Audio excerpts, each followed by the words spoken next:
Okay, mga kapatid, magandang hapon ulit. At nandito tayo ngayon sa 1689 ulit at bubuksan natin chapter 13 of Sanctification. Yan, kung meron kayong kopya, pwede po kayong makibasa. Kasabay ko po. They who are united to Christ, effectually called and regenerated, having a new heart and a new spirit, created in them through the virtue of Christ's death and resurrection, are also further sanctified really and personally through the same virtue by His Word and Spirit dwelling in them. The dominion of the whole body of sin is destroyed, and the several lusts of it are more and more weakened and mortified, and they more and more quickened and strengthened in all saving graces, to the practice of all true holiness, without which no man shall see the Lord. So, ito yung chapter 1 ng ating, paragraph 1 ng chapter 13 of Sanctification. So, this chapter starts the subjective blessings. Kung, di ba, naalala natin, 10, 11, 12, yan ay mga objective blessings. Sa 13 hanggang 17 ay ito naman yung mga subjective blessing.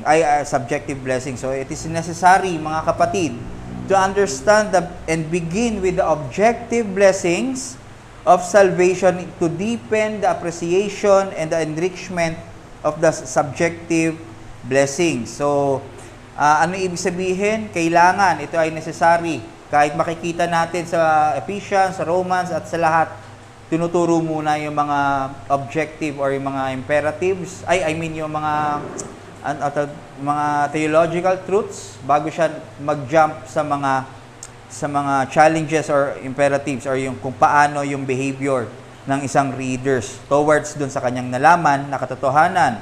So bakit kailangan necessary itong subject ng sanctification? Simulan natin dahil focusing excessively on subjective blessings may lead to making mistakes. So kung lagi tayong naka-focus lang tayo, doon lang tayo sa subjective blessings, ano ba itong mga to?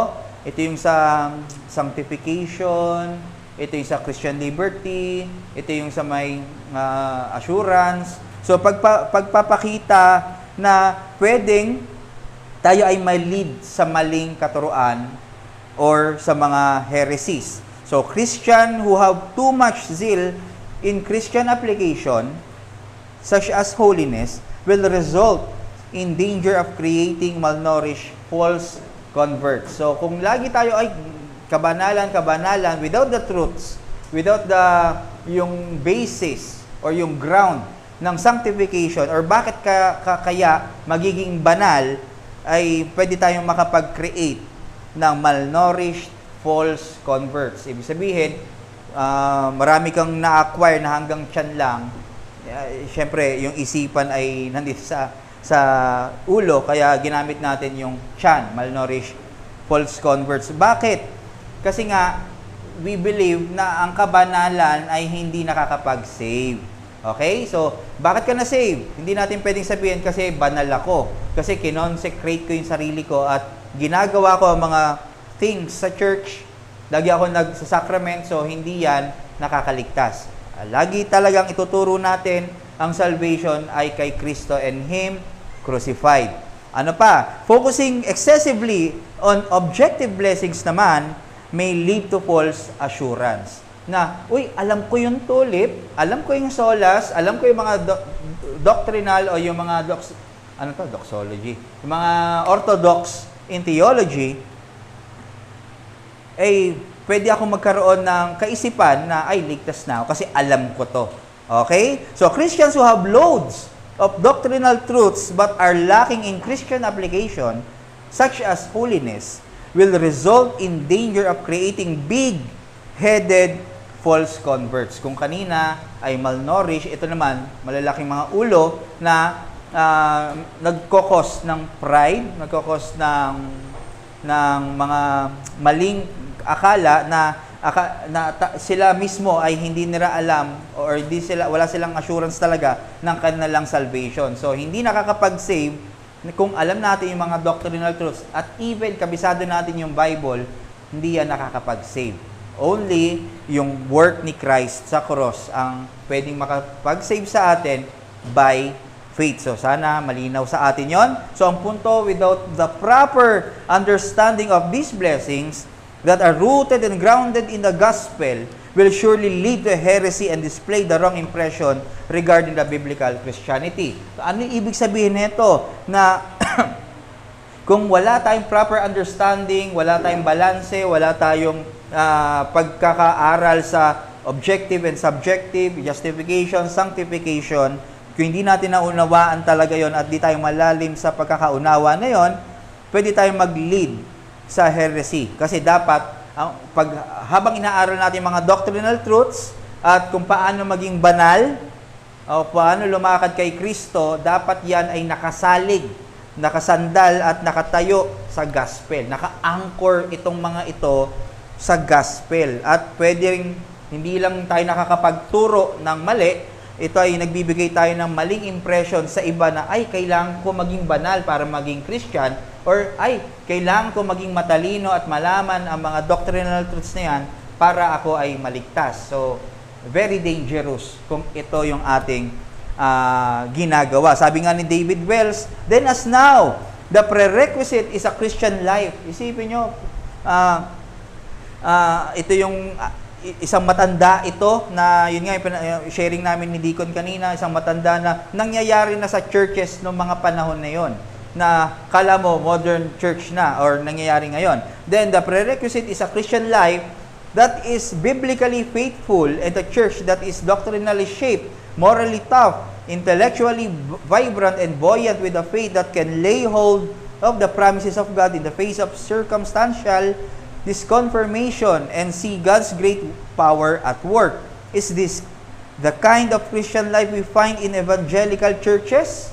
The answer is that is becoming rare and is being placed by a kind of spirituality that, because it is walking in lockstep with the culture so often, it is better able to mimic that culture than to change. So, kung ano yung minsan daw, kadalasan, ito ay very evident sa maraming churches, kung ano na yung kultura ng church na yon, hinahayaan na lang nila. Hindi nila nire-reform, no? Ibig sabihin, in short lang nito, walang reformation sa mga churches. At ang motto nga ng reformation, hindi pa tayo dumating sa kahustuhan ng reformation. We are still and always be reforming. We must be always reforming sa mga darating pang mga araw. Hindi nagbabago ang faith natin, pero ito ay dahil sa pag-aaral ng kanyang salita at nare-reform yung ating mga kaisipan mula doon sa mga ideology ng mundo or mga heresy. Okay? So natapos natin yung number 1. Number 2, distinctions between justification and sanctification. Yan, para maliwanag din sa atin, justification and sanctifications are two inseparable blessings that cannot be taught unconnectedly. So, hindi mo siya pwedeng ituro ng hindi magkasama. They are intertwined and complementary to each other. One cannot fully understand one without the other. So, dapat magkasama. Pag ituturo mo justification, hindi mo pwedeng hindi ituro ang sanctification. At maraming churches, sa sanctification nakafocus, wala na sa justification. Kasi sa justification, nandun yung wrath of God. Diba? Nandun yung mga parusa. Nandun yung naghihintay na death. However, one must not view them indistinctively because there is a danger of mixing them up which leads to confusion. Hindi mo naman pwede siya na tignan na magkaparehas. Though, lagi mo siyang isasama sa pagtuturo mo ng magkasama, pero hindi mo siya pwedeng imimix. Ang danger kasi dito na yung justification, napapagkamala na kailangan ko ma-sanctify to be justified. Okay? So, hindi pwede yung natin maisip na ganito. Kailangan may matatag tayong pagtingin o pagkakaunawa na ito ang justification, ito ang sanctification. May distinction pa rin sila kahit lagi silang magkasama pag itinuturo. Ano ba ang justification? God's forgiveness and acceptance through Christ's righteousness. So sanctification naman, we are being righteous, we are being made righteous by the power of the Holy Spirit experientially. So sa justification, declaration na tayo ay righteous. Sa sanctification, we are being made righteous. Okay? Ano pa? Justification, our bad record being once and for all cleared in heaven. Yung record natin na clear sa heaven. So sanctification, our bad hearts and behavior being changed on earth naman. Ano pa? Ang justification, the finished and the completed work, and a believer is perfectly justified forever from the moment he is joined to Christ through faith. So, finished na yon, completed work na yung justification, at perfect yung kanyang work na forever at magiging, hindi na siya magiging unjustified. Once and for all event, once, isang beses lang ito mangyayari, at instantaneous ito. Okay? So, legally, ito yung justification. Sanctification, it is the unfinished and transformative work that begins at conversion and progressively grows and increases and is never perfected until we reach glory. So, diba? Nakita natin yung pagkakaiba. Yung kanina, completed na justification, sanctification, hindi pa. At ito ay process hanggang hindi tayo ma-perfect hanggat nandito sa mundo hanggang dumating si Kristo. So, maliwanag sa atin, yun ang sanctification. Hindi siya instantaneous, hindi siya absolute. Okay? Walang absolute sanctification na nandito pa sa mundo. Ang absolute, pag dumating na si Christ, doon na tayo magkakaroon ng 100% sanctification. Ano pa? Justification, the declaration of God about us, that we are forgiven and accepted by Him as righteous for Christ's sake. Ito naman, sanctification, the work of God within us, by which we are more and more conformed to the image of the Son. So, sa justification, we are declared, di ba? We are forgiven and accepted. At kasi ang tinitignan ng Diyos ay si Kristo, yung righteousness for Christ's sake.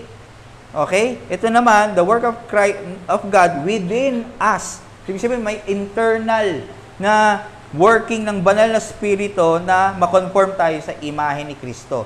So, itong for confirmation sa image ng Son, hindi ito justification. Okay? So, parang nakita ng Panginoon si Kristo, kaya ikaw na-justify. Pero, kailangan ng Diyos, ang puso mo ay ma-conform sa puso ni Kristo, yun yung habang nabubuhay tayo. Patuloy na pag-conform, pag-transform, at pag-copy doon sa kanyang anak. Okay? So, yun yung yung comparison at distinction ng justification and sanctification. Dito na tayo sa definition. Ano ba ito? Basic terminology sa Hebrews, lagi natin na sa Hebrew pala, lagi nagagamit ito sa kados o kodes. Ano ibig sabihin? To cut off, to separate, to set apart. So, kalimitan, nasasabi ito sa mga, nagagawa ito sa objects, sa mga activities, or kahit sa mga persons. They are being set apart and designated as holy by their identification and relation with the Holy God. Kunyari, temple. Yon, pag yung temple ay kinonsecrate or sinabing kados, yung temple, yun na ay set apart na sa lahat ng temple na sa paligid niya. Dahil sa usage ng Panginoon sa kanya. Sinet apart ng Diyos para sa kanya. Ano pa? Yung arko. Yung Ark of the Covenant, yung bread. Yung bread doon, hindi yun basta-basta, parang yung kanina, nakaset apart yon. Vessels, garments, nakaset apart. Yung mga pwedeng isuot lang ng mga pare, hindi pwedeng isuot ng iba. At hindi sila pwedeng hindi isuot yon, kasi yon ay intended para doon sa kanilang tradition. Festivals, Sabbath, ito yung first usage ng principle ng setting apart. No, sinet apart niya ang Sabbath day, which is sa Sabato ng mga panahon na yon, as their rest day. Ano pa? Yung tithes, nagse-set apart ng 10% ng kanilang kita, ng prutas, ng mga kanilang ani at binibigay alay sa templo. At kahit yung people, sinet apart ang Israel. So, talagang dito natin makikita na ini-introduce na ng Diyos mula pa lang sa Old Testament yung pagiging set apart or to separate. Ano pa? Din sa New Testament naman sa Greek, ang ginamit naman dito is yung adjective form, yung hagios or agios. Ito yung holy or pagiging saint. So, all believers are referred in the New Testament as saints or holy ones or sanctified ones. So, kung tayo ay may pananampalataya kay Christ, we are considered as saints. Pero syempre, hindi natin tatawagin na Saint Simon, Saint Aljon. Iyon ay kagawian ng mga ng RCC. Kasi meron silang binivindicate na isang tao, particular na tao. Pero sa atin, kung mapapansin nyo, saints, for all the saints of Philippians or to the Romans, laging plural or corporate. Okay? So kung paano in-address din ni Paul, yung sa mga Philippians, to all the saints, to all the holy ones, yan. Automatic yan. Kasi pag sinabing holy ngayon, ay, banal ka. Parang may ginagawa kang sobrang kabanalan. Ito, doon ka pala sa nanampalataya pa lang ikaw, saint ka na agad or considered as saint ka na. Ano pa?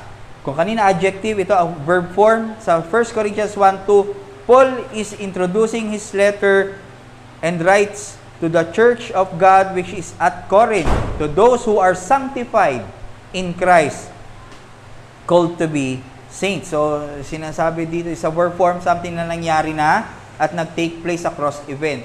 O, di ba? Sanctified, yung kanina ginamit as adjective form, ito naman verb form. Ito naman, pangatlo, noun form.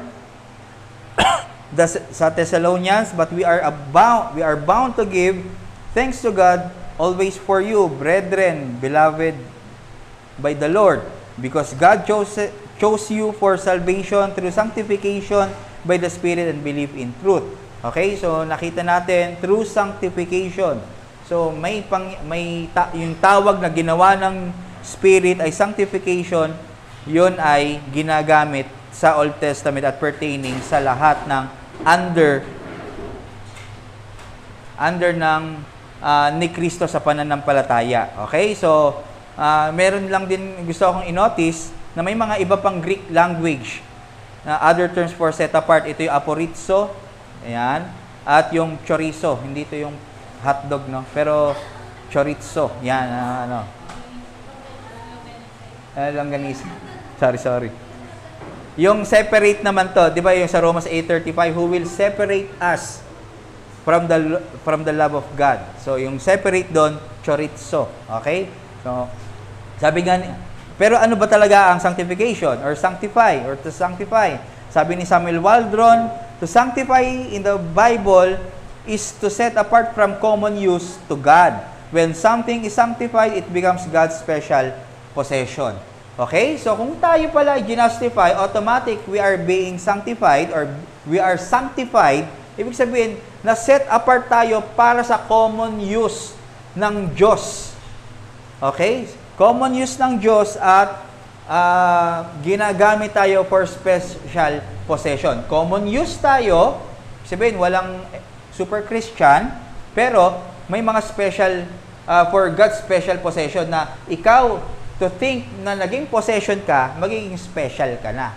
Okay? So, gusto kong sabihin yun na we are, kaya nga tayo beloved children. Special tayo sa Panginoon. Yun nga lang, hindi natin pwedeng itaas na special tayo, special ako, pero dahil tayo ay sinner, sa grasya niya, ay naging special pa tayo sa kanyang mata. Kaya ito ay grace pa rin. Okay? So, ano pa sabi ni Wayne Grudem? Sanctification is a progressive work of God that makes us more and more free from sin and like Christ in our actual lives. So, not a one-time event, but a continuous process as long as we are here in the Word. So, yun ang sanctification. Punta na tayo sa exposition.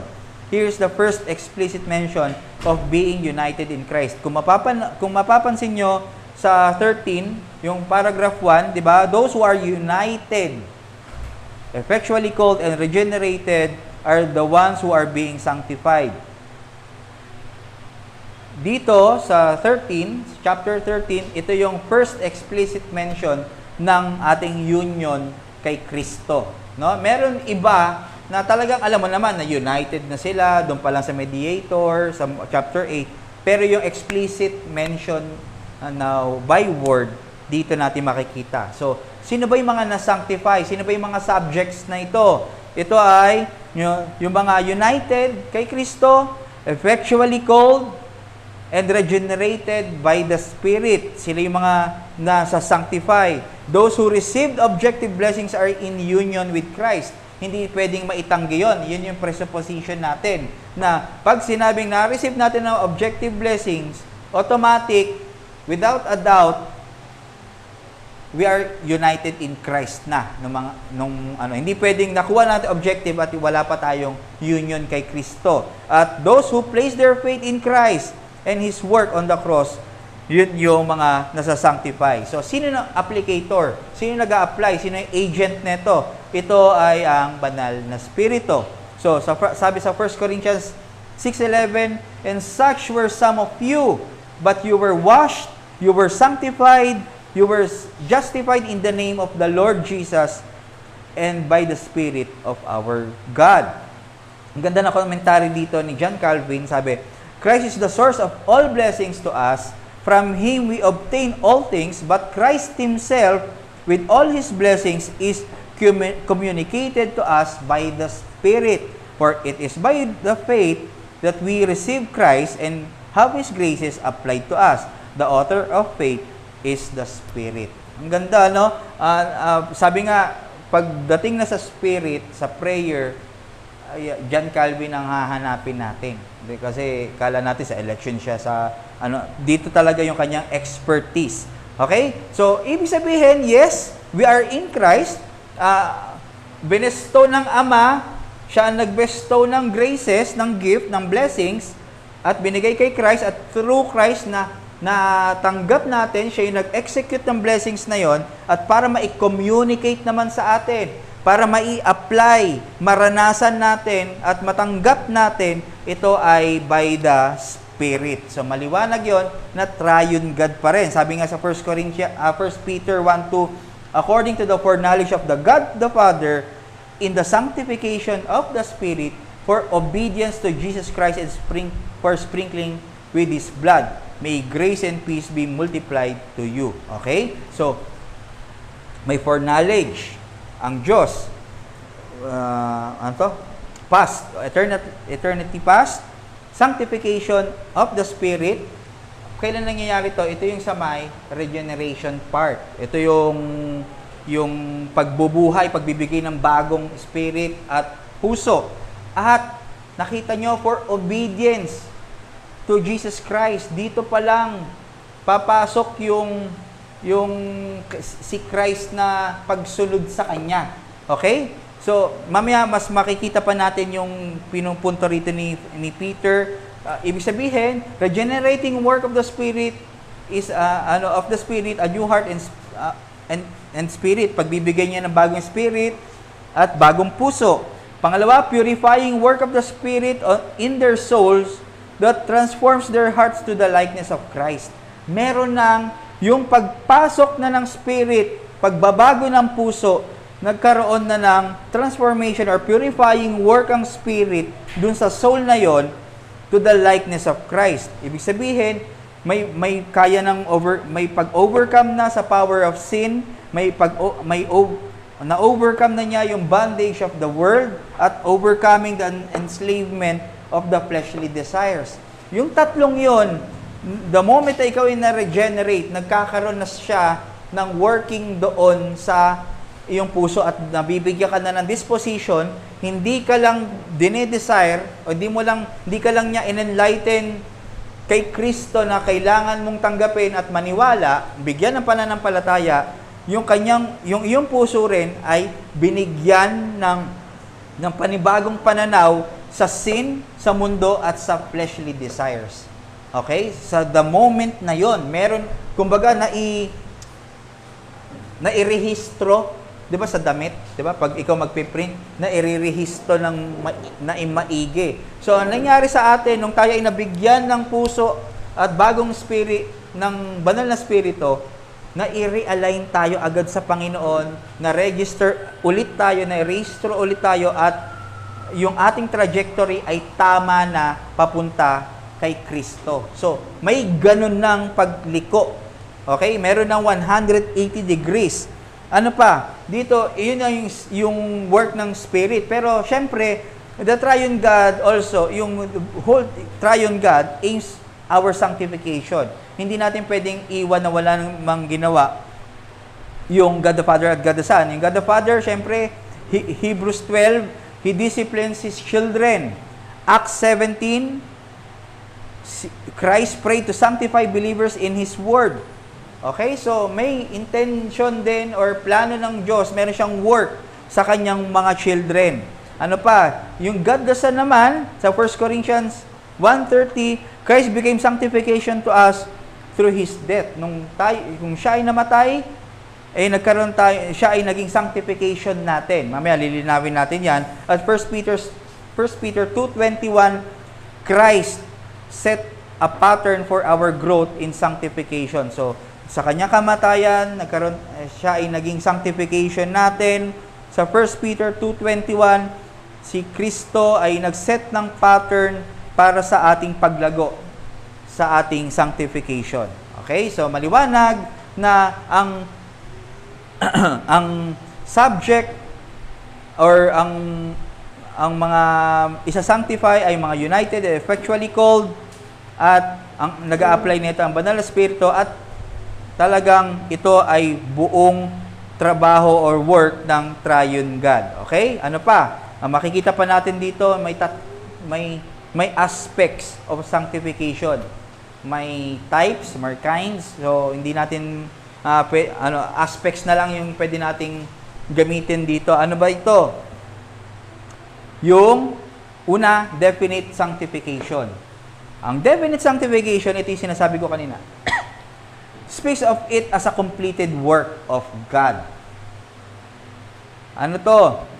Yung kung babasahin natin yung paragraph 1, they who are united to Christ, effectually called and regenerated, having a new heart, a new spirit created in them through the virtue of Christ's death and resurrection, are also further sanctified really and personally. So, merong itong pinaka portion na yan ay definite sanctification. Isa pang turuan, pakinggan pa natin si Paul sa 1 Corinthians 1:2. To the church of God that is in Corinth, to those sanctified in Jesus Christ. Ano pa sa 1 Corinthians 6:11, but you were washed, you were sanctified, you were justified. Kuya, kala ko ba proseso itong sanctification? Kala ko ba hindi one-time event? Ito yung aspect ng sanctification na speaks about the completed work of God. Ito yung unang aspect. Ano ba? Turuan tayo ni Sinclair Ferguson. Ngayon ko lang kasi siya itinuro. Refers to the accomplished fact that believers have been sanctified through the offering of the body of Jesus Christ once for all. Hebrews 10:10, an irreversible event wherein Christ's single offering has perfected for all times those He came to save. This means that our just standing before God can neither be lost nor improved upon. Definite sanctification marks us out or separate us out as God's chosen people, His treasured and covenantal possession, Acts 20 at 1 Corinthians. So, 2, definitive sanctification redeems or frees us from the definition or from the dominion or slavery of sin by uniting us to Christ, particularly in His death, resurrection, and ascension. Sanctification, in this sense, refers to a decisive and radical break from the power of sin. Ayan. Ano ibig sabihin nito? Pakinggan din natin si John Frame. Wait lang. It is a once and for all event. Yung definitive sanctification, it is a once for all event, simultaneous with effectual calling and regeneration that transfers us from the sphere of sin to the sphere of God's holiness, from the kingdom of Satan to the kingdom of God. Anong ibig sabihin nito, mga kapatid? Ito, the moment na tayo ay tinawag, may effectually calling na nangyari, may regeneration na nangyari, tinransfer tayo doon sa kingdom ng darkness, the dominion ng darkness, papunta sa kingdom of Christ. Yung pag-transfer natin na yon, mga kapatid, yun yung definitive sanctification. Hindi lang tayo na iba yung ating legal status na nakataglang, nabura na tayo ay not justified, pero we are sanctified from doon sa dominion of darkness, na ilagay na tayo sa kingdom of God. At paglagay niya natin doon sa kingdom of God, dito magme-make sense yung 2 Corinthians 5:17 na if anyone is in Christ, he's a new creation. Ibig sabihin lang nun, hindi yan yung progressive sanctification na, ay, bago na ako, wala na akong kasalanan. Hindi. Pero, meron ka na bago na yung puso mo, na bago na yung spirit mo. Ibig sabihin, kung bago na yung puso mo, may distaste ka na sa sin. Iba na yung tingin mo sa kasalanan. At nung pag-transfer mo from do sa kingdom of darkness sa kingdom of God, nakatanggap ka na agad ng mga benefits. Meron ka ng initial sanctification. Okay? Kaya ka nakapag-desire na magkaroon ng ma-convert kay Christ kasi may initial sanctification na doon. At yun yung definitive sanctification. Ang sinasabi ko lang dito, mas matindi to doon sa positional sanctification. May mga reform views sa positional sanctification, pero parang ang dating kasi, pag justified ka, na bago lang yung yung legal status mo, tapos yung position mo from sinner to justified. Wala pang nabago.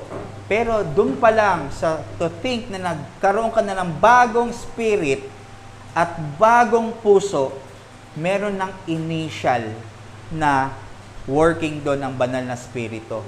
Ibig sabihin, may initial sanctification ka na doon. Ano yun? In short, ito yung decisive act ng Diyos na nangyari ng pag-set apart sa pag-cut off mo sa old nature mo to new nature in Christ. Decisive. Hindi ikaw yung Teka lang. Ang nagdesisyon ay ang Diyos. Under pa rin siya, parang nag-overlap kasi yung objective at yung yung subjective. Nag-overlap yung justification doon sa sanctification. Yung overlapping na yan, nandun yung definitive sanctification. May initial sanctification ka na doon dahil meron ka ng pagpasya na kailangan mo si Kristo. Nung binago yung puso mo, nagkaroon na siya ng oo nga, na-convince ka na gets mo na yung pangangailangan mo ng salvation. At yun ay yung initial sanctification na binigay sa atin. Ito yung sinasabi ng Romans 6 na itatakal natin sa mga susunod na hypothetical question ni Paul sa Romans 6. E di, kung magkakasala pala tayo, di ba, iniwan natin sa Romans 5, when sin abounds, grace abound all the more. Sa 6, sasabihin doon, pwedeng itinatanong na hypothetical question na, edi kung magkakasala, kung mas mag-a-abound pala ang grasya, magsala na lang tayo ng mas matindi para mas lalong maging mag-abound ang grasya ng Diyos. So, ang sagot ni Paul, by no means. Okay? So, meaning, once now we are dead into sin, from the power and the slavery of sin, totoo yun. Hindi siya prinsipyo. Hindi mo na maiisip ito na magkasala na lang tayo.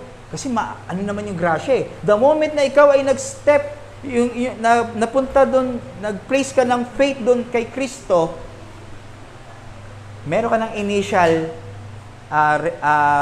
pag-iisip na hindi ka na pwedeng magkasala, na hindi ito pleasing sa Panginoon. Meron na dong initial na conversion sa'yo. Okay? So, dahil pinalaya na tayo sa power ng sin eh. Pinalaya tayo sa kasalanan at hindi na siya yung maghahari at totoo yun. Hindi dapat yun gawing prinsipyo lang.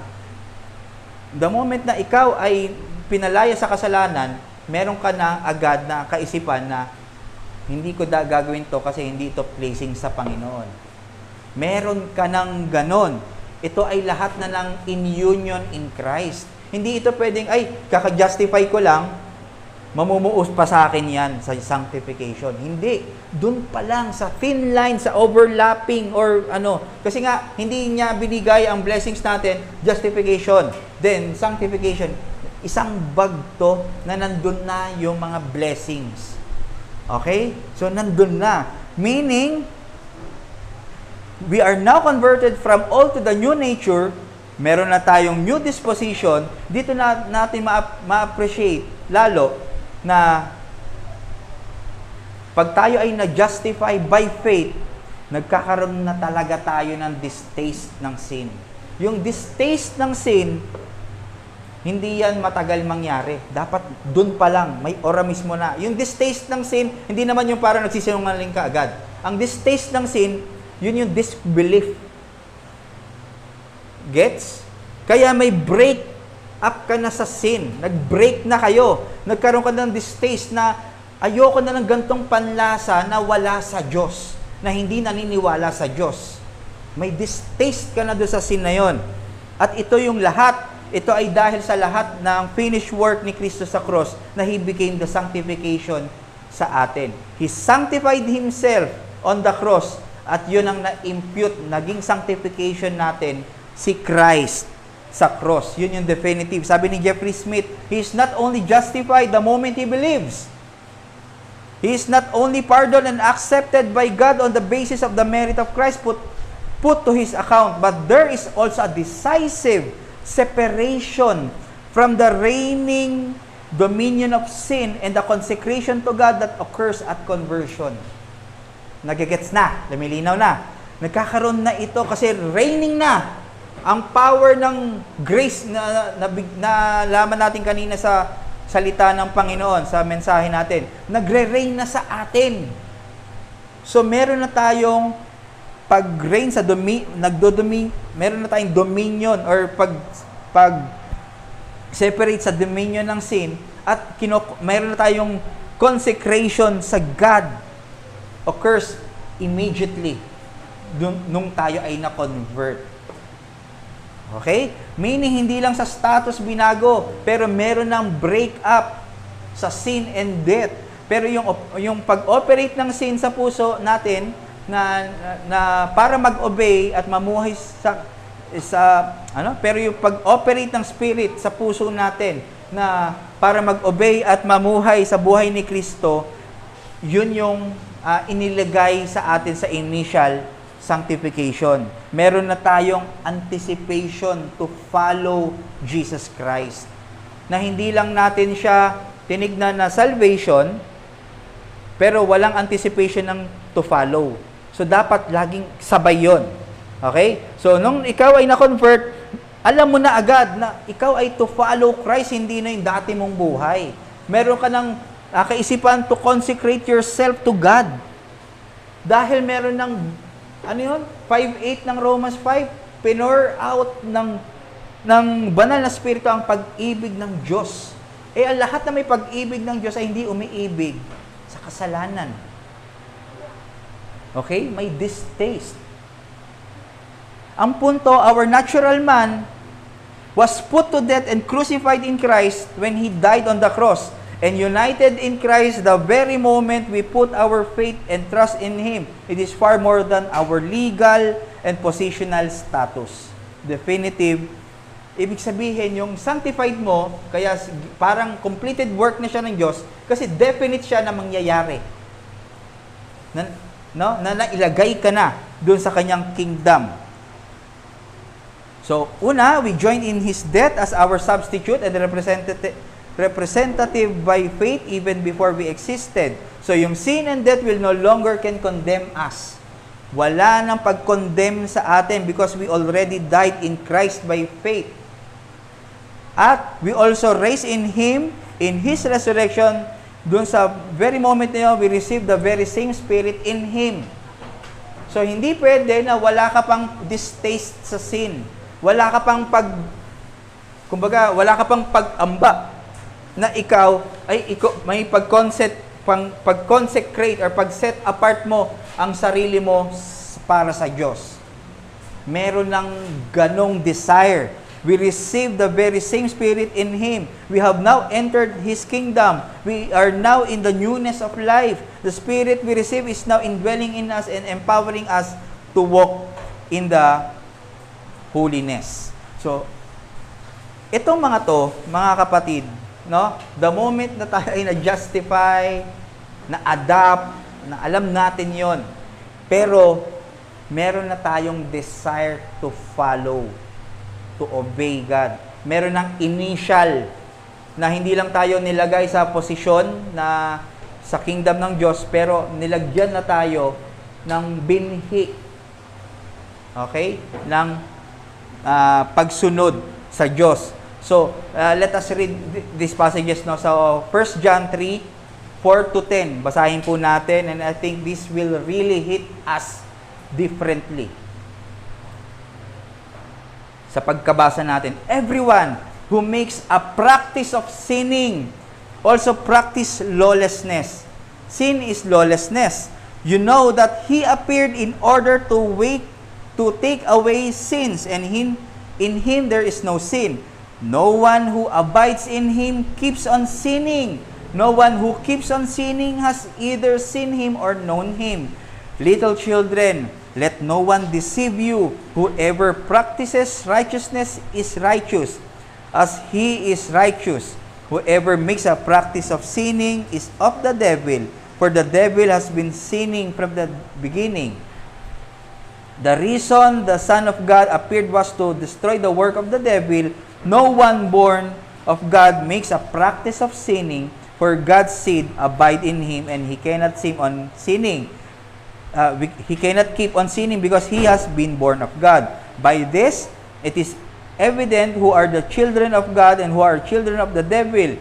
Whoever does not practice righteousness is not of God, nor is the one who does not love his brother. Itong mga kapatid, ito ay progressive sanctification. Pero, ito ay nagsimula sa definitive sanctification. Ano to? Na may isip mo na kung ikaw ay na-convert talaga, meron kang pananampalataya kay Christ at meron ka ng pag-repent sa iyong mga kasalanan, meron ka na ring pagbabago ng isipan na hindi ko na pa-practicein itong sin na to. Yung mismong overlap, yung mismong time na yon, initial sanctification. Meron ng working, may pagtrabaho ng ang banal na spirito sa puso natin, sa isip natin, na hindi natin kailangan, ay hindi na natin dapat i-practice ang sinning. Kasi magkaiba, yes, we do sin, pero we do not practice sin. Anong pagkakaiba? Same sin sila, pero andito pa rin yung ating, yung kasalanan na yon. Same heart pa rin, meron pa rin, nandito pa rin sa puso natin yung kasalanan, hindi naman nawala. May remaining sin nga eh. Yun nga lang, as Christians, we do not practice sin. Yes, we fall in sin, we sin, pero hindi natin pinapractice ang sin. Hindi natin pinapractice magkasala. Pero nagkakasala tayo, malaking bagay ang pagkakaiba nito. Kung ganito natin titignan, yung as Christian, ang kasalanan na kung pantay nahuhulog, maganda.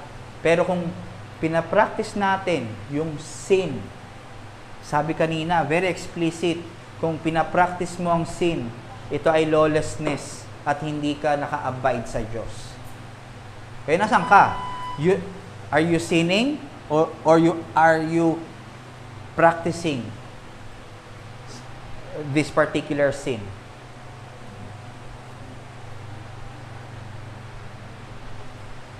Sa justification, sa pag-adapt sa atin, pag-transfer sa atin sa kingdom niya, meron na tayong pag-break.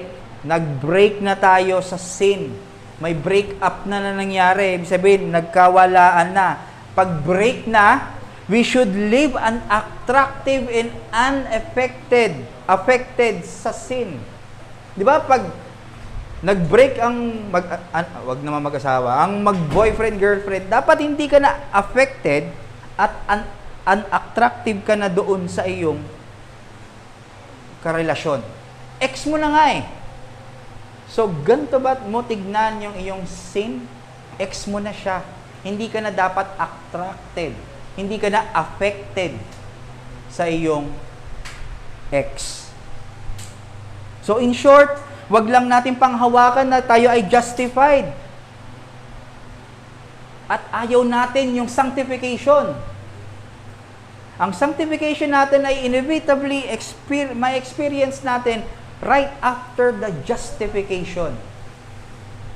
I speak in general naman po, no?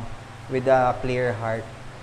Ang emphasis dito ay hindi lang legally mabago, pero meron na tayong bagong disposisyon, meron na tayong bagong puso para maisip natin ang pagsunod sa Diyos. Okay? Sana nagigets natin, initial yun yung anticipation to follow, meron na tayong pag-ibig sa Diyos, pag nagkakaroon na tayo ng pagsisin, may kurot na siya, may isip mo palang na gagawin mo to, may kurot na sa'yo, andun na yung will mo to submit sa Lordship. Dito nagkakaroon ng nagkaroon ng controversial na gusto ko lang ma-save, pero ayoko mag-submit sa Lordship ni Kristo. So, doon pa lang, sa fiducia, sa trust, hindi lang ikaw ay nagtitiwala sa Diyos, pero yung pagtitiwala na yon ay submitting yourself actually sa Lordship ni Kristo. Okay? Sa kanyang pamamahala sa buhay mo, gamit ng kanyang salita. Kaya ang challenge, pursue holiness, because as professed believers, change in our lives is expected. Expected yan, mga kapatid. Hindi yan pwedeng by grace ay mababago tayo. Hindi. We have to pursue.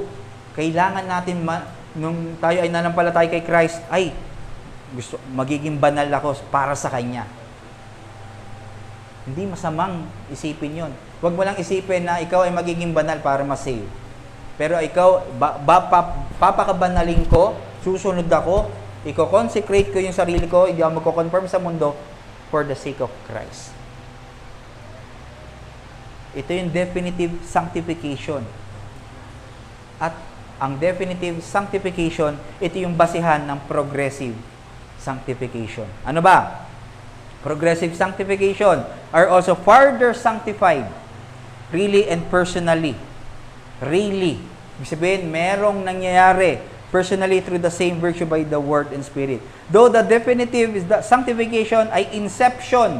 Pagpasok na ng sanctification initially, ang definitive sanctification ay hindi pa rin completion. Hindi yan completion ng ating process or pagiging holiness. May initiation na ang banal na spirito, may anticipation na tayo para mamuhay sa kabanalan. Meron ng pagsisimula na sanctification na to, ito na yung paglakad ko kay Kristo. Pero sabi nga ni Rob Ventura, those who began the sanctification, indefinite sanctification, are subject to grow. Ito na yung progressive sanctification at ito na yung alam natin. No? Ito na yung very common sa atin. Sabi ni John Frame, But sanctification is not only that initial reorientation. Yun yung aking word. Pero registration pwede rin naman, di ba? Yung pagrehistro ng ating mga damit. Reorientation. Nire-reorient na tayo ng spirit sa Diyos. It is also our gradual growth in holiness and righteousness, our progress in God's way, the way of good works. So, yung definitive, yun yung anticipation, meron ka ng pagkamulat na, ay, dapat maging banal ako kay Christ. Yun yung definitive natin. Yung progressive, yun naman yung gradual growth. Hindi tayo hanggang dun lang sa anticipation na magiging banal ako. Kailangan mo rin talagang gawin iyon. Okay? Experientially. Sabi nga, yun nga sa 17:17 Acts, sanctify them in truth, your word is truth. So, itong Acts 17:17, definitive ba to? Or progressive? Anyone? Buong chapter 17, yung priestly prayer.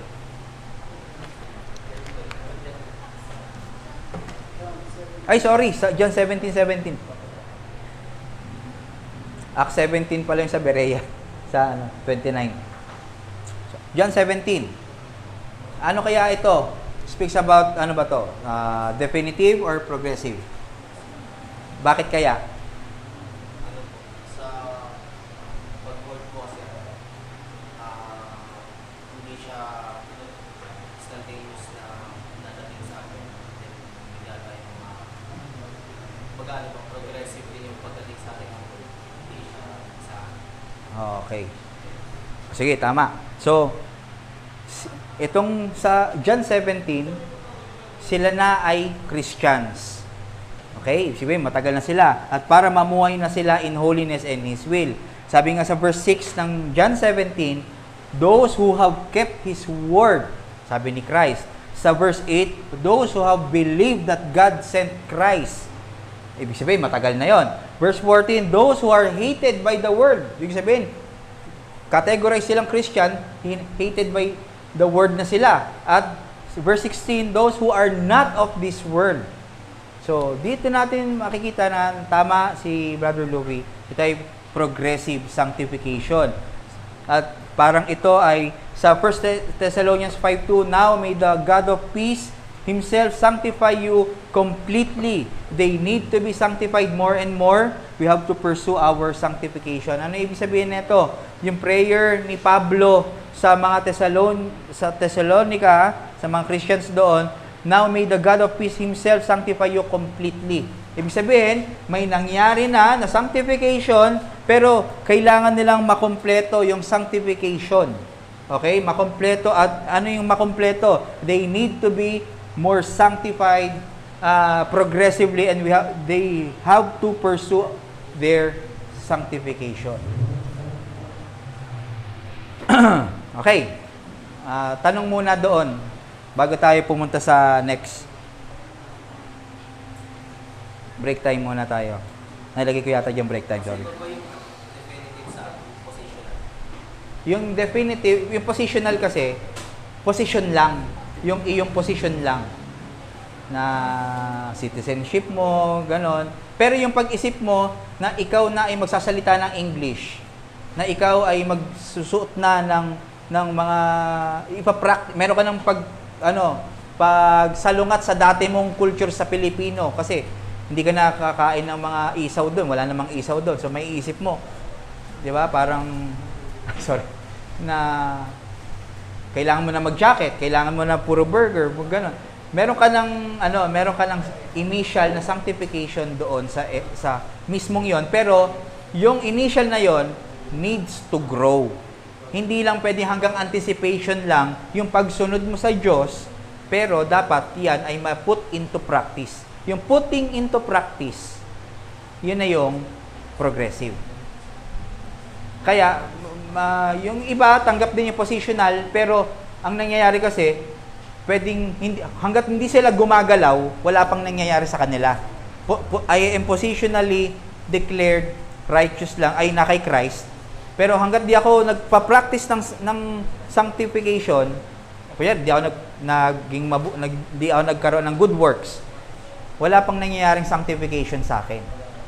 Ang tinitingnan natin, para merong konting overlap na sa pagpasok mo sa ikaw ay na-justified, meron ka ng initial agad.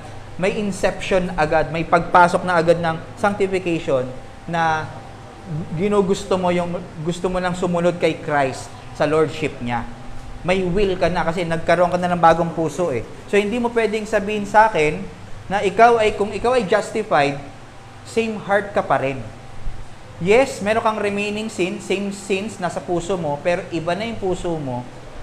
Hindi na katulad yan nung non-believer ka. Nuggets. Iba na yung puso mo. Yung puso mo, naghahanap na kay Kristo. May will na to obey, to seek the moment. Yan. May instant doon na nangyari. So, hindi lang siya napalitan yung position mo, meron ka na ring internal na pagtalikod or parang persuasion agad or may pagtatrabaho na yung spirit within you. Yun. Bali ano ko, parang hindi, kung tanging hindi siya tamang sabihin na positional sanctification. Pinapractice kasi yan ng iba. Pero para safe, definitive na lang. Ayun. Kasi yung iba rin, meron ding mga sinasabi na ang positional, yung holiness ni Christ, binigay sa'yo. Na-impute sa'yo yung holiness at holy ka na sa loob. Position ka na sanctify, hindi mo na kailangan ng progressive. Nasa position ka na, parang ganun. Nuggets ba? Definitive? Gets? Leading to danger kasi yung term na positional sanctification, leading to danger na hindi mo actually pursue yung holiness. Diba? Oo. Kasi na-impute sa'yo yung holiness na eh. And I think medyo confusing siya sa justification kasi that is the positional na. Diba? Yes. Oh no, parang hinatak mo lang yung sanctification. Pero unlike dito sa definitive, kahit initial, parang nag-overlap siya sa justification, sa iyong status, legal status, meron na siyang pagbago sa will mo. Kasi nga yung sa Jeremiah 31, yung pagbibigay sa atin ng bagong puso, bagong spirit, may effect na agad yon the moment na nabigay sa atin yon. Hindi siya mag-e-effect pag pinapractice natin. Pero the moment, instant na, dito na ako kay Christ susunod. Okay? Pero yung paglago natin, yung gradual na pagsunod natin, yun yung progressive. Kaya, maikli lang din yung progressive natin kasi ito yung alam na natin. Pero yun, hatakin lang natin ulit, expound lang natin yung progressive. Okay, so dito na tayo sa pattern ng progressive. Ito. Pattern ng progressive sanctification. Una, ang agent dito sa progressive sanctification, syempre, spirit naman, alam natin, siya yung nag-apply. Pero ang agency na pwede natin makita rito, ayon din sa framers natin, ay spirit. Dwelling spirit at ang kanyang salita. His word. Spirit and His word. So, notice lang natin, we cannot separate the word and the spirit in the sanctification experience. Hindi pwedeng spirit leading by the spirit at wala kang word. Ayan na maraming nagko-commit ng ganong mistake. At di rin naman pwede na by word, walang ng spirit, so parang legalism naman. Okay? So sabi sa 2 Corinthians 7:1, pwede nyo akong ikat para matanong nyo agad kung baka makalimutan nyo. Therefore, having these promises, beloved, let us cleanse ourselves from all filthiness of the flesh and spirit, perfecting holiness in the fear of God. So, ito na yung pag-urge sa atin, na progressive cleansing ng ating mga sarili, no? From all the filthiness na meron pa tayo. Okay? Sa ating puso. Letter B, ito yung process na. Yung process ng progressive sanctification, ganito mga kapatid, mortification and vivification. Ano yung mortification?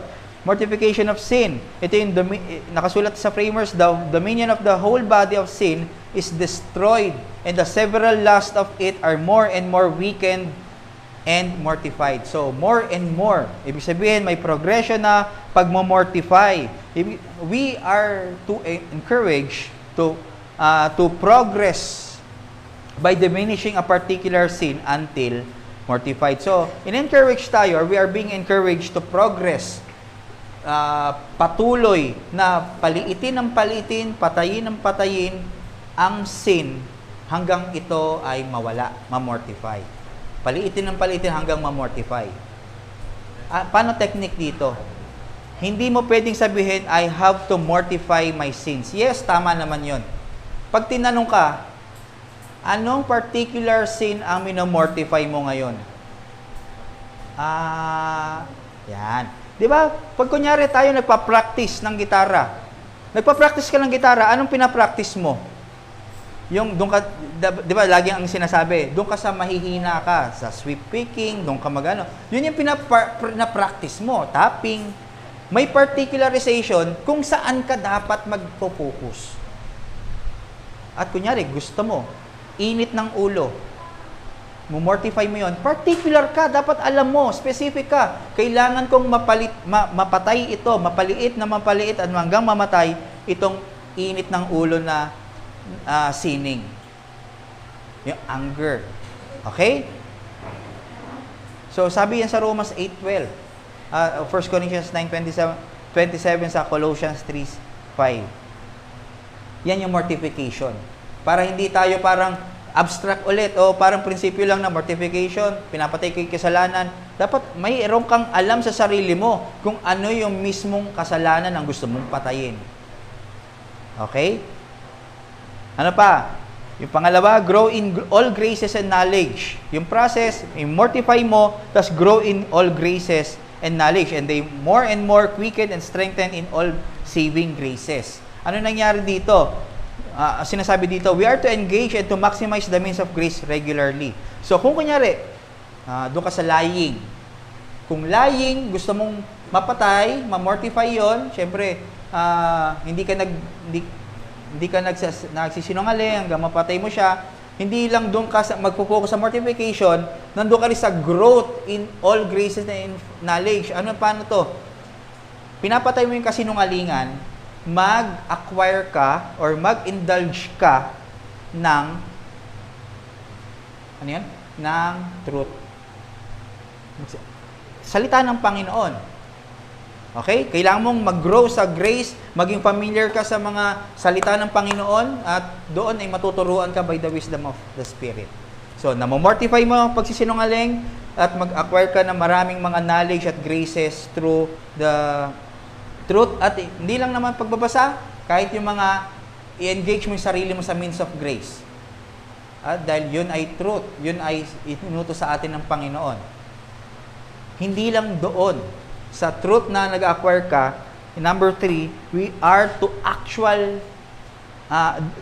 we have to put in application, no? Actual application must be evident to all. Ibig sabihin, kung ano yung minomortify mo, kasinungalingan, tapos nag-grow ka in truth, no, sa mga graces ng Diyos, kailangan mo siyang i-apply. You have to speak truth na. Hindi ka lang nakakakuha ng truth, i-apply mo na siya at kailangan maging evident ito sa iba. Kung kailangan mo magkaroon ng accountability para mabantayan ang iyong minomortify na sin, gawin mo. To the practice of all true holiness, sabi, without which no man shall see the Lord. So, practice of all. Hindi lang of all holiness, true holiness. Ibig sabihin ng true holiness, akma doon sa gagawin mo yung pagpatay mo ng holiness, biblical. Hindi yung, meron kasing dine-deprive mo lang yung sarili mo mag-sin, sinungaling. Pero pag pumutok ka, parang nagkikimkim ka lang. Iba yung pagkikimkim eh. Pag nagkikimkim ka lang, hindi mo talaga minomortify. No? Parang nagtatanim ka lang ng sama ng loob na nasa puso mo lang. Pero pag naasar ka na, bigla na lang sasabog, ay, nagdilim kasi yung paningin ko. Ang nagmo-mortify, hindi, parehas siya sa nagkikimkim, tahimik, parang si Mark, hindi, joke lang. Tahimik siya, sorry. Pero, kahit anong gawin mo, ganun pa rin yung character niya. At hindi ka niya aawayin, mag-speak pa siya ng truth sa'yo, ng love. Okay? So, yun yung process ng mortification at vivification. Ine-energize tayo ng mga means of grace para tayo ay magawa natin yung dapat pang-counter doon sa mga kasalanan na gusto nating i-mortify. So, kahit anong klaseng sitwasyon, kahit kung anong klaseng tao na makaharap mo, believer man yan o non-believer, we have to live in true holiness. Hindi yung parang, ay, hindi naman niya ako kilala, pero magpapakabait lang ako for the sake lang na maalaman niya lang na mabait ako. Hindi. In true holiness. Okay? Process, no? Yan, sanctification. Ang sarap na ito. Sama-sama tayong gagawin ito, mga kapatid. Ito yung magpapalakasan tayo para magawa itong mga bagay na to. Kasi kung sa akin, sa iyo, or isa-isa lang tayo, mahirapan tayo eh. Baka mag-end up tayo in hating God na ang hirap naman magkaroon ng sanctification. Ang hirap naman ng pinapagawa mong mag-i-practice ang salvation. Baka magkaroon tayo ng gano'n. Okay? So, holiness must be universal and not selective. Ano to? Gusto ko lang i-practice yung pag-ibig, pero yung pasensya, ayoko. Di ba? Ayoko ng pasensya. Or, okay, sige, pwede sa akin ng pasensya, pero ipagtitiwala, ayoko na ulit. No? I forgive, but not.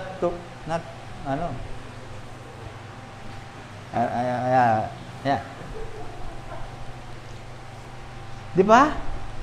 Mga kapatid, kailangan universal. Pag sinabing holiness, lahat ng aspeto, hindi ka selective sa ipapractice mo. At ganun din sa mortification. Hindi ka rin selective sa gusto mong tanggalin. Na, ay ito, medyo ilalast ko na to. Ito na muna. Hindi. Kung ano yung nagpapahiwalay sa'yo, nagkakaroon ka ng paglayo sa devotion mo or sa pagkilala mo kay Kristo, yun ang tanggalin mo. Sabi nga, pag yung mata, i-pluck mo. Pag yung dila, gano'n ba? Ay, hindi, di ba? Pag yung kamay, putulin mo. At kung merong mag-a-advise sa atin na kung paano yung sanctification, ito si John Owen, no? Isa sa magandang book niya. Through mortifying of sin, deals with the entire body of sin. It goes to the heart of the matter and lays the axe to the root of the tree. This is the mortification which the Holy Spirit drives the believer to do. Hindi lang tayo nagtitrim ng sanctification natin. Uy, malago na siya. Nahahalata na ako, titrim-trim ko. Kailangan mo daw i-axe out. Talagang from the root. Ano bang root nun? Yun ang puntahan mo at tigpayin mo. Napakaganda ng wordings ni John Owen dito. Very Puritan in language. At sana ay may apply natin. Hindi lang tayo mamangha sa kanyang wordings. Pero magamit natin to encourage us to mortify our sins. Kaya ang challenge, mortify sin intentionally and eagerly by countering it with godliness. Intentional yung iyong pagmamortify. Kung alam mo na mahina ka doon, huwag ka nang pumunta doon. I-resist mo na yung mga temptation at mag-submit ka sa salita ng Panginoon. Alalahanin mo yung mga graces. Alalahanin mo yung kung tempted ka na maging anxious ka sa mga bagay-bagay, nawawalan ka ng tiwala, paalala sa iyo ng Panginoon, we have to rejoice. Kailangan natin ng sufferings para mag-complete yung character ni Christ sa atin. Maging mature tayo. So, yung mga ganong bagay, very practical, intentional yun. Ibig sabihin, yung ginagamit mong tool para ma-mortify yung sin, in particular, ginagamit mo yung salita na yon, dapat yun din yung sinasabi. Hindi rin pwede na pag sinabing do not be anxious, tapos sasabihin sa'yo ng Bible, thou shall not kill. Yung parang malayo, dapat naka-direkta dun sa iyong sin na minomortify. Dapat proper din. Yun nga yung, alam ko na topic natin to sa salita ng Panginoon. Kailangan natin ma-familiarize ang salita ng Panginoon. Kung kaya nyo makabisado, good for you. Pero kung familiarization, mas maganda, para alam natin kung saan tayo huhugot. Kung nasa gantong sitwasyon tayo, ano yung pwede nating hugutin for devotion, for meditation. Diba? Sa lamentation, as if na wala ang judgment ng Diyos sa kanila, as if parang di sila naririnig at nape-persecute sila. Saan mo gagamitin yun? Pag nasa ganong din, mga panahon ka at nasa verge ka na ng falling sa sin. Okay? So, may mga application na tayo, dalawa lang. We must consider ourselves dead to sin and alive to God. This means that we must no longer serve sin, but alive in the service of God. So, pag sinabi na we are dead to sin, ay dapat nampapamuhay. Expected sa atin mampamuhay na we are alive sa Diyos. Hindi na tayo nagsuserve sa sin. Ang pinapag-servan na natin ay ang Diyos. Pangalawa, we are no longer presenting our bodies as instruments of unrighteousness, but as instruments for righteousness. Okay? So, present our body as a living sacrifice. Hindi natin to kailangan gamitin itong ating katawan, pag-iisip, ang ating lakas, ang ating buhay para pagbigyan ang mga kasalanan na to. Pero ginagamit natin para patayin ang mga kasalanan na to at mag-glorify ang ating Panginoon sa ating buhay. Solideo Gloria, tayo magmanalangin. Maraming salamat,